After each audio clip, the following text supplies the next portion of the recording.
आज मैं कक्षा चौथी को उनकी पाठ्य पुस्तिका रिमझिम 4 का 14वां पाठ पढ़ाने जा रही हूँ।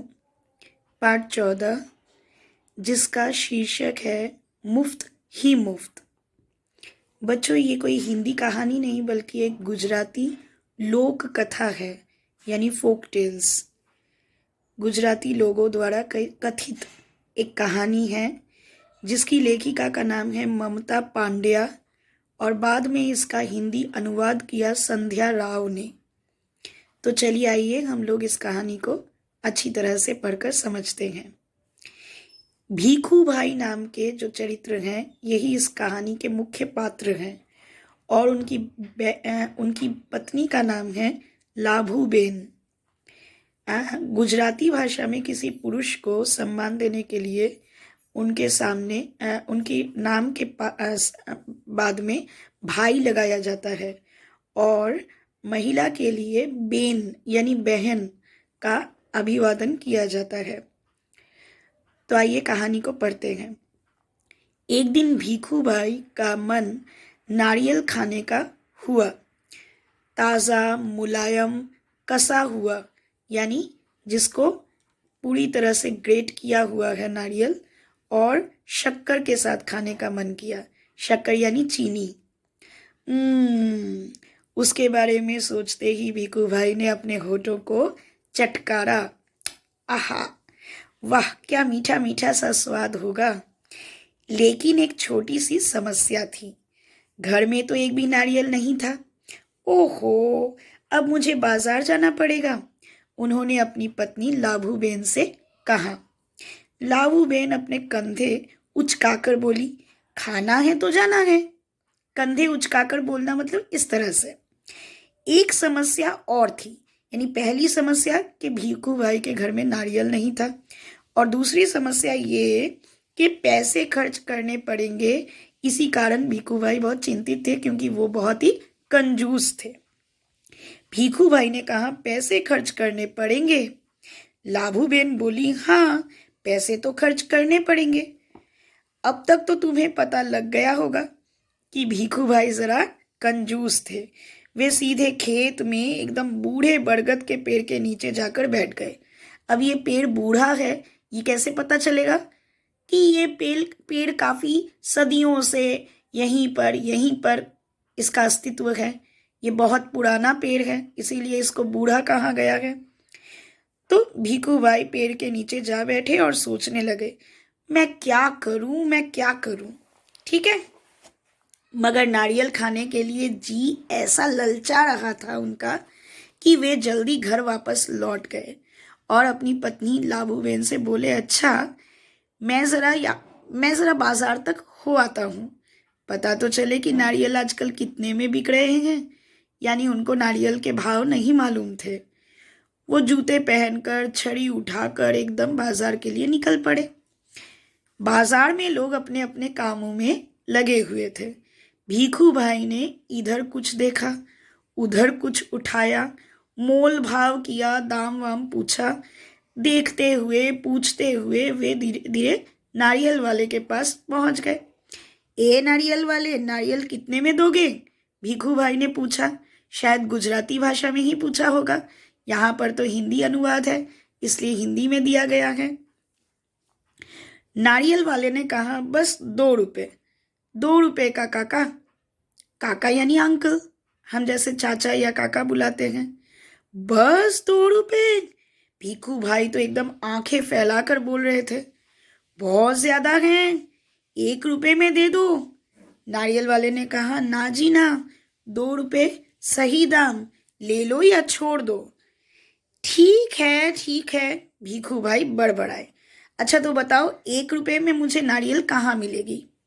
नारियल वाले ने कहा, यहाँ से थोड़ी दूर जाकर मंडी है, यानी मंडी से ही सारे सब्जी वाले बाजार में सब्जी लाते हैं और मंडी में थोड़ा सस्ता मिलेगा नारियल, वहाँ शायद मिल जाए आपको 1 रुपये में।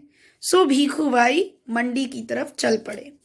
चलो देख लेते हैं, वे अपने आप से बोले, मन में ही बोल रहे थे कि टहलने का एक मौका है कि मुझे पैदल टहलने का, ठीक है, भ्रमण करने का मौका भी मिल जाएगा और 1 रुपए की बचत भी हो जाएगी। ठीक है।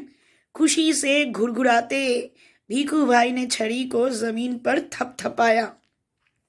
मंडी में एकदम कोलाहल मचा हुआ था, शोर ही शोर था। व्यापारियों की ऊंची ऊंची आवाजें गूंज रही थी। सभी सब्जियों के फलों के व्यापारी थे मंडी में, या फिर हो सकता है ग्रोसरी किराने सामान के व्यापारी थे। तो गुजरात में आलू को बटाटा और प्याज को कांदा कहा जाता है। तो सब्जी वाले कह रहे थे बटाटा आलू, बटाटा आलू कांदा प्याज गाजर गोभी बंद गोभी। ठीक है। गोभी यानी बंद गोभी। माथे का पसीना पोंछकर भीखू भाई ने इधर उधर ताक झाक करना यानी देखना। नारियल वाले को देखकर पूछा, अरे भाई एक नारियल कितने में दोगे? सिर्फ 1 रुपया काका, नारियल वाले ने जवाब दिया। यानी भीखू भाई 1 रुपए में नारियल चाहते थे। अब नारियल वाला 1 रुपए में ही बेच रहा था। जो चाहे ले जाओ जल्दी। अब भीखू भाई ने कहा, क्या कहा?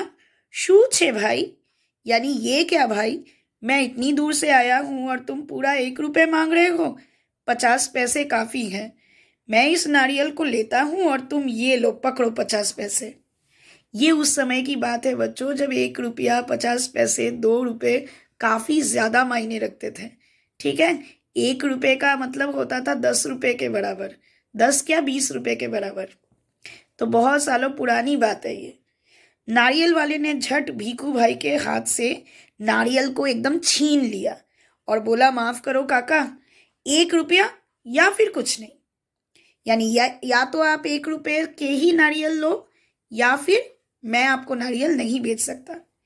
लेकिन भीखू भाई का निराश चेहरा देख कर उनको जरा दया आ गई और वे बोले कि आप बंदरगाह पर चले जाओ। बंदरगाह यानी पोर्ट। हो सकता है वहां तुम्हें 50 पैसे में नारियल मिल जाए, क्योंकि बंदरगाह में जो जहाज आते हैं वहीं से तो नारियल सारे कार्गो में आते हैं या बोट में आते हैं, नाव में। तो हो सकता है कि नाव में नाविक जो हैं, नाव वाले या वहाँ जितने भी लोग हैं, वो कम दाम में बेचे। तो भीखू भाई अपनी छड़ी से टेक लगाकर सोचने लगे, आखिर 50 पैसे तो पूरे 50 पैसे होते हैं। वैसे भी मेरी टांगों में अभी भी दम है, तो मैं थोड़ा चलकर बंदरगाह चला ही जाता हूँ। पैरों को घसीटते हुए, यानी वो काफी थक गए थे, पैर उनके चल नहीं रहे थे, फिर भी कंजूसी के मारे पैरों को घसीटते घसीटते भीखू भाई चलने लगे। हर 2 कदम पर रुक जाते और जेब में से बड़ा सफेद रुमाल निकाल कर अपना पसीना पोंछते थे। सागर के किनारे एक नाव वाला बैठा था और उसके सामने 2-4 नारियल पड़े हुए थे। अरे भाई एक नारियल कितने में दोगे? भीखू भाई ने पूछा और कहा, ये तो काफी अच्छे दिखते हैं, कितने में दोगे? तो भीखू भाई से नाव वाले ने कहा, काका ये कोई पूछने वाली बात है, केवल 50 पैसे में। 50 पैसे? भीखू भाई मानो हैरानी से एकदम हक्के बक्के रह गए। हक्का बक्का हो जाना मतलब आश्चर्य से एकदम बहुत ज्यादा घबरा जाना। इतनी दूर से पैदल आया हूं, इतना थक गया हूं मैं, और तुम कहते हो 50 पैसे? मेरी मेहनत तो एकदम बेकार हो गई। ना भाई ना, 50 पैसे बहुत ज्यादा हैं। मैं तुम्हें 25 पैसे दूंगा, ये लो रख लो।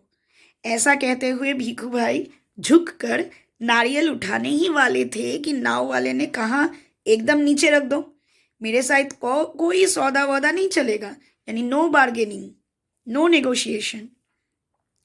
थोड़ी देर बाद उसने भीखू भाई की ओर ध्यान से देखा और जरा ठंडे दिमाग से बोला, सस्ते में चाहिए? नारियल के बगीचे में चले जाओ, यानी जहां पर नारियल के पेड़ हैं, जहां पर नारियल उगते हैं, ऐसे नारियल के बगीचे में जाओ, वहां ढेर सारे मिल जाएंगे, और वो भी आपके मनपसंद दाम में। भीखू भाई ने फिर अपने आप को समझाया, इतनी दूर जब आया हूं, अब बगीचे तक जाने में हर्जी क्या है ना? सच बात तो ये थी कि वे काफी थक चुके थे, मगर 25 पैसे बचाने के ख्याल से ही उनमें फुर्ती सी आ गई। भीखू भाई ने सोचा 2 गुना ज्यादा चलना पड़ेगा, यानी नारियल का बगीचा बहुत ही दूर था, दुगना चलना पड़ेगा, पर 4 आने बच भी तो जाएंगे। 4 आना यानी 25 पैसे। और फिर कोई भी चीज मुफ्त में कहाँ मिलती है। भीखू भाई नारियल के बगीचे में पहुंच गए। वहां के माली को देखकर उससे पूछा, ये नारियल कितने में बेचोगे। माली ने जवाब दिया, जो पसंद आए ले जाओ काका, बस 25 पैसे का एक। देखो कितने बड़े बड़े हैं। हे भगवान, 25 पैसे। पूरा रास्ता पैदल आने के बाद भी मेरे जूते घिस गए, पैर थक गए, और अब पैसे भी देने पड़ेंगे। मेरी बात मानो, एक नारियल मुफ्त में ही दे दो। हाँ, देखो मैं कितना थक गया हूँ। यानी अब वे 25 पैसे भी देने के लिए राजी नहीं थे।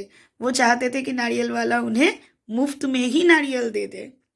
भीखू भाई की बात सुनकर माली ने कहा, यानी बगीचे का रखवाला जो माली था, वो कहने लगा, अरे काका, मुफ्त में ही चाहिए ना, तो ये रहा पेड़, इस पर चढ़ो, और वो रहा नारियल, उतार लो।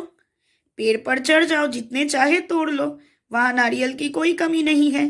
पैसे तो मैं अपनी मेहनत के लेता हूँ, यानी मैं जो पेड़ पर चढ़ता हूँ, चढ़कर नारियल तोड़ता हूँ, उन्हें आप तक पहुंचाता हूँ, उसके पैसे मैं लेता हूँ। भीखू भाई तो खुशी से एकदम फूले न समाये। कहने लगे, सच? जितना चाहूं ले लूं? मेरा यहाँ तक आना बेकार नहीं गया। उन्होंने जल्दी जल्दी पेड़ पर चढ़ना शुरू कर दिया। पेड़ पर चढ़ते चढ़ते भीखू भाई ने सोचा, बहुत अच्छे, मेरी तो किस्मत एकदम खुल गई है। जितने नारियल चाहे तोड़ लूं और पैसे भी न दूं, क्या बात है। भीखू भाई ऊपर पहुंच गए। फिर वे टहनी और तने के बीच में, तना यानी स्टेम और टहनी यानी ब्रांच, ठीक है, टहनी और तने के बीच आराम से एकदम बैठ गए। उन्हें पेड़ पर चढ़ना आता होगा, इसीलिए वो चढ़ गए और आराम से एकदम बैठ गए।